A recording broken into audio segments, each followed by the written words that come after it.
Estamos iniciando o quarto e último bloco da entrevista com o professor Antônio Marmo, que fez um retrospecto da sua vida, desde a infância, desde do antigo, entre aspas, grupo escolar, que hoje é escola de primeiro grau, até o doutoramento. Nós temos muitas coisas para falar com o professor Antônio Marmo, inclusive a passagem dele pela Unital, uma carreira brilhante que ele pôde cumprir até chegar a reitor. Mas isso fica para uma outra entrevista. Hoje vamos falar do livro que ele está lançando. E uma peculiaridade, o livro está sendo lançado em inglês. Marmo, que livro é esse? Bem, esse livro ele resultou das descobertas que eu comecei a fazer quando fiz a tese de doutorado.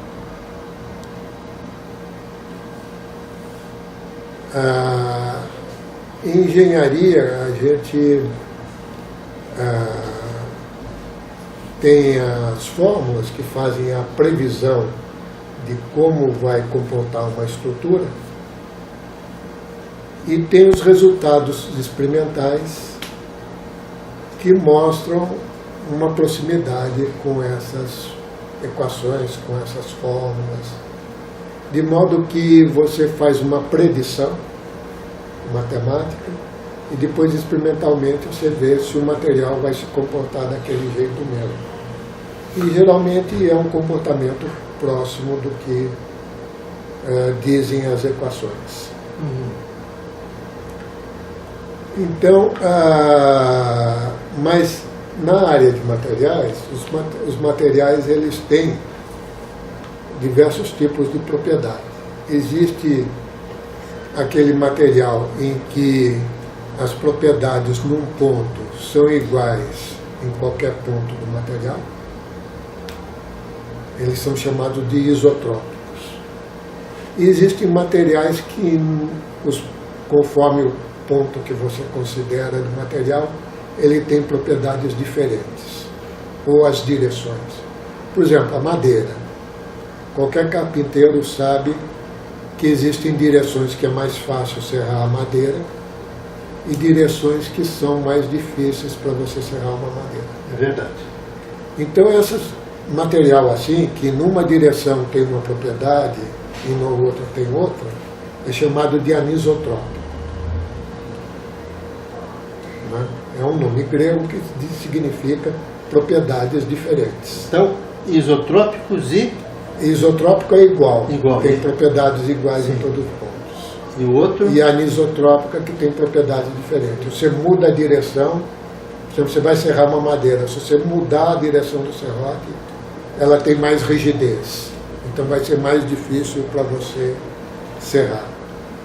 E na indústria aeronáutica, começou-se a, vamos dizer, a imitar a natureza.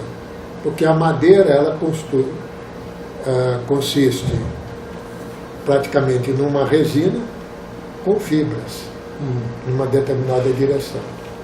Então hoje na indústria a gente trabalha com compósitos, que são materiais com resina e com fibras em determinadas direções. Né? Então esse é um tipo de material anisotrópico, porque tem direções preferenciais. Né? E eu daí descobri que o comportamento do material anisotrópico, a predição dele, as fórmulas que eram dadas pelo cálculo tensorial, que é uma ferramenta matemática, uma área da matemática, no caso de anisotrópico, essas fórmulas não correspondiam aos valores obtidos experimentalmente no laboratório. Dava uma diferença muito grande. Daí eu comecei a estudar e vi que aquelas componentes tensoriais não serviam para o caso anisotrópico, porque a previsão dela daria muito longe dos valores do laboratório. Porque a gente representa uma coisa anisotrópica, matematicamente, como se fosse um espaço curvo. Agora, esse conceito superado pelos seus estudos Ele tinha quantos anos? Vem desde o tempo da invenção do cálculo tensorial, que é desde do século XIX. Quer dizer, você tem uma tese que altera o conceito que existia antes do século XIX. Do século XIX até o século XX. Muitos autores já desconfiavam que existiam coisas... E nessa tese desenvolvida, você trabalhou sozinho ou teve colaborações? Não, eu tive a colaboração do orientador, o professor Wolf Altman. Porque tudo começou quando ele pediu... Como é que é o nome dele? Wolf, de Lobo, né? Sim, sim. E Altman. E ele não é brasileiro, evidentemente. Não, ele é polonês. Se bem que ele nasceu numa cidade que cada hora pertencia a um país, porque era uma cidade de fronteira. Mas quando ele nasceu, ele era da Polônia. E ele indicou um problema para mim, chamada teoria de casca, e que daí eu, ao estudar, vi que as fórmulas não apresentavam uma homogeneidade dimensional. Daí foi a pista para eu saber que aquilo, na prática, não ia dar o valor correto.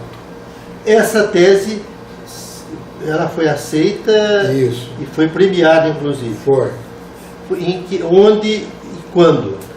Foi no ITA, em 1977. Mas mais recentemente ela foi reapresentada. Foi. Porque nós pegamos aquelas ideias e generalizamos durante todo esse tempo. E quando ela foi reapresentada agora mais recentemente, qual a repercussão que houve? Então, nós fizemos um artigo e apresentamos nos Estados Unidos e teve repercussão até na mídia comum. Pergunto, por que o livro é em inglês? E segunda pergunta que decorre da primeira. Haverá uma versão em português? Pretendemos lançar uma em português, mas como é um livro especializado, fruto de pesquisa científica, a gente achou que a gente teria um público maior no exterior. E aqui dentro a gente teria um público muito pequeno. Então foi essa a razão. E a razão de ser ideias originais e a gente querer divulgar para o mundo. Como é que se chama o livro? O livro ainda, nós estamos, mas eu sugeri um primeiro nome, seria Componentes Físicas de Tensores.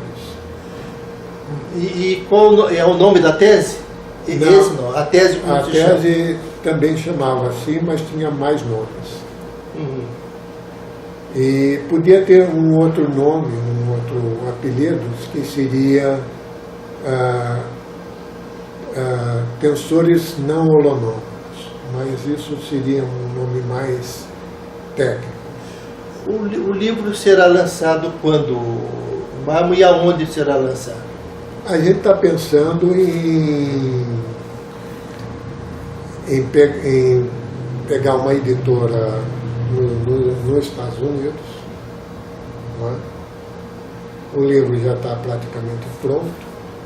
Eu creio que ele a impressão dele, o trabalho dele, duraria mais um ano no máximo.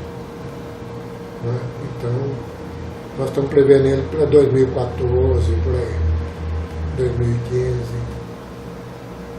Nós estamos aqui encerrando essa entrevista, mas veja, o professor Marmo vai ficar nos devendo uma nova entrevista, porque ele tem muito que contar sobre a passagem dele na Unital como reitor.